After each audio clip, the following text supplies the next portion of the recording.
ఆ హత్యకు గురైనటువంటి బాధితుడి కుటుంబాన్ని పరామర్శించాలని, ఆ కుటుంబానికి ధైర్యం చెప్పాలని ఉద్దేశంతో ఇవాళ పర్యటనకు వెళితే ఆ పర్యటన జరిగినటువంటి తీరుతెన్నులు, రాష్ట్ర ప్రభుత్వ వైఖరి, పోలీసుల వైఫల్యం అడుగడుగునా కూడా కొట్టొచ్చినట్లుగా కనబడినటువంటి పరిస్థితులు కూడా ఈ సందర్భంగా చెప్తా ఉన్నాం.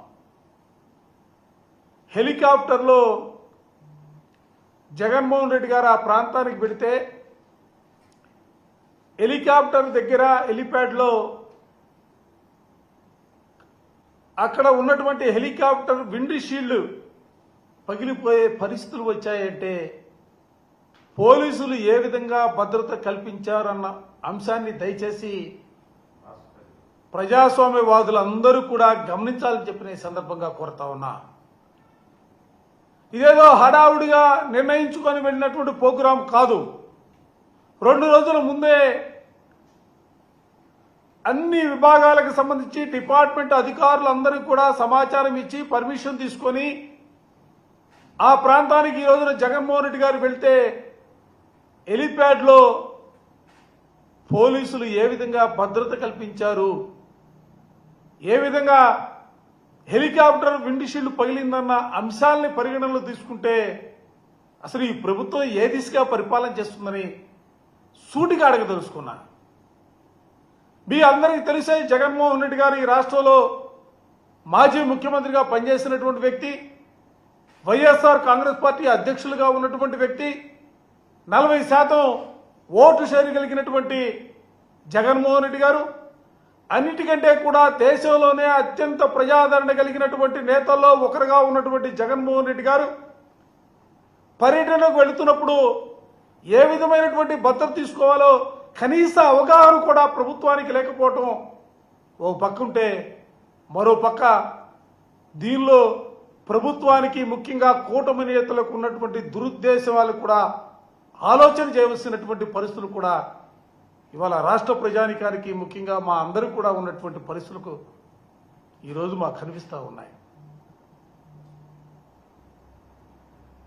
ఇవాళ సూటిగా మిమ్మల్ని కూడా అడగదలుచుకున్నా.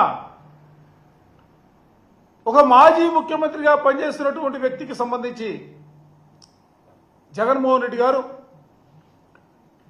ఈ ప్రభుత్వం అధికారంలోకి వచ్చిన తర్వాత ఆయనకి వ్యక్తిగతంగా భద్రత కుదించారు, నివాసం దగ్గర భద్రత కుదించారు. ఆయన పర్యటనలకు వెళుతున్నటువంటి సందర్భంలో ఎక్కడా కూడా పోలీసులు భద్రతాపరంగా సరైనటువంటి చర్యలు తీసుకున్నటువంటి పరిస్థితులు కనిపించట్లా. దేశంలో ఎక్కడైనా ఏ రాష్ట్రంలో అయినా కూడా పోలీసులు చట్టాలను అనుసరించి వాళ్ళు సాగుతూ ఉంటారు సహజంగా. కానీ ఈ రాష్ట్రంలో మాత్రం కూటమి నేతల ఆదేశాలను తూచా తప్పకుండా వాళ్ళ ఆదేశాలను అమలు చేయడం కోసమే ఈ రాష్ట్రంలో పోలీసు వ్యవస్థ పనిచేస్తున్నటువంటి పరిస్థితులు కూడా కనిపిస్తూ ఉన్నాయి. నేను ఒకటే సూటిగా చెప్పదలుచుకున్నా, ప్రభుత్వాలు వస్తూ ఉంటాయి, పోతూ ఉంటాయి, మారుతూ ఉంటాయి. కానీ వ్యవస్థలో శాశ్వతంగా వ్యవస్థలు ఈ రాష్ట్రంలో కాదు దేశంలోనే డాక్టర్ బిఆర్ అంబేద్కర్ గారు రచించినటువంటి రాజ్యాంగ స్ఫూర్తి వల్ల వ్యవస్థలు సక్రమంగా పనిచేయవలసినటువంటి పరిస్థితులు ఉంటాయి. కానీ ఇవాళ ఆ రాజ్యాంగ స్ఫూర్తి కానీ, రాజ్యాంగ విధానాలు కానీ, రాజ్యాంగ సూత్రాలను కానీ అమలు చేస్తున్నటువంటి పరిస్థితులు ఈ రాష్ట్రంలో లేవు. ఇది ప్రజాస్వామ్యానికి ప్రమాదం. ఇటువంటి పరిస్థితుల్లో నేను మరోసారి అధికారులందరూ కూడా సూటిగా చెప్తా ఉన్నా, ఇవాళ ఏదో అధికారం ఉందని, ఆ ప్రభుత్వం అధికారంలో ఉందని ఆ ప్రభుత్వానికి సంబంధించినటువంటి నేతలు చెప్పుకుంటూ పోతే భవిష్యత్తులో తప్పనిసరిగా తిరిగి వైఎస్ఆర్ కాంగ్రెస్ పార్టీ అధికారంలోకి వస్తుంది. ఆ అధికారంలోకి వచ్చిన తర్వాత ఎవరైతే తప్పుడు విధానాలతో ముందుకు సాగుతా ఉన్నారో, కూటమి నేతల ఆదేశాలను ఎవరైతే అమలు చేస్తా ఉన్నారో వారందరికీ కూడా నేను తప్పనిసరిగా భవిష్యత్తుకు సంబంధించి చట్టం చూస్తూ ఊరుకోదు. చట్టం ముందు ఎవరైనా కూడా తప్పు చేసిన వాళ్ళు దోషులుగా నిలబడవలసినటువంటి పరిస్థితులు ఉంటాయి. దయచేసి దాన్ని దృష్టిలో పెట్టుకోమని చెప్పి ఈ సందర్భంగా కోరుతా ఉన్నా. నేనది ఒక్క సంఘటన గురించి మాట్లాడతలా. ఆ మధ్యకాలంలో శ్రీశైలం వెళ్ళారు మహానది. ప్రాంతానికి పర్యటనకు వెళ్తే అక్కడ భద్రతా లోపాలు, అడుగడుగునా కూడా భద్రతా లోపాలు కనిపించాయి. నిన్నగాక మొన్న గుంటూరు మిర్చియాడికి వెళ్తే రైతుల్ని పరామర్శించడానికి, రైతులకు మనోధైర్యం చెప్పడానికి వెళ్తే ఒక్క పోలీసు అధికారి కూడా ఆ ప్రాంతంలో మార్కెట్ యార్డ్కి సంబంధించినటువంటి ఆ చుట్టుపక్కల ప్రాంతాల్లో ఒక్క అధికారి కానీ ఒక్క పోలీసు కూడా లేనటువంటి పరిస్థితులు. చివరికి వైఎస్ఆర్ కాంగ్రెస్ పార్టీ కార్యకర్తలే, నాయకులే అందరూ కూడా మా నాయకుడికి సెక్యూరిటీగా రోప్ పార్టీలు పట్టుకుని ముందుకు సాగినటువంటి పరిస్థితులు కూడా మన కళ్ళ ముందే కనిపించినటువంటి పరిస్థితులు ఉన్నాయి.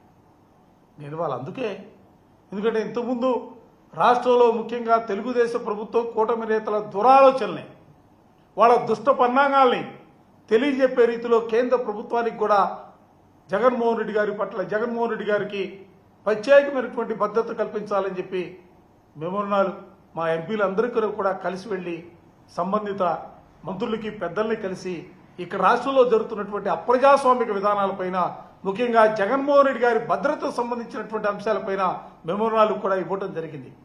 మరలా తిరిగి ఈ రోజును కూడా నేను చాలా స్పష్టంగా అధికారులకు చెప్తా ఉన్నా, అదేవిధంగా కేంద్ర ప్రభుత్వానికి సంబంధించి కూడా అధికారులకి, ప్రభుత్వ అధినేతలకు కూడా చెప్తా ఉన్నాం. ఇవాళ ఎందుకంటే ఈ రాష్ట్రంలో ప్రజాస్వామికమైనటువంటి పరిపాలన, మరోసారి చెప్పదలుచుకున్నా, ప్రజాస్వామికమైనటువంటి పరిపాలన కొనసాగట్టాలా, అప్రజాస్వామిక విధానాలతో పరిపాలన కొనసాగిస్తా ఉన్నారు. ఎవరైతే వైఎస్ఆర్ కాంగ్రెస్ పార్టీ కీలకమైనటువంటి నాయకులుగా ఉన్నారో వాళ్ళపైన దాడులు జరుగుతూ ఉన్నాయి. వాళ్ళని హతమారుస్తున్నటువంటి పరిస్థితులు కళ్ళగట్టినట్టుగా కనిపిస్తూ ఉన్నాయి.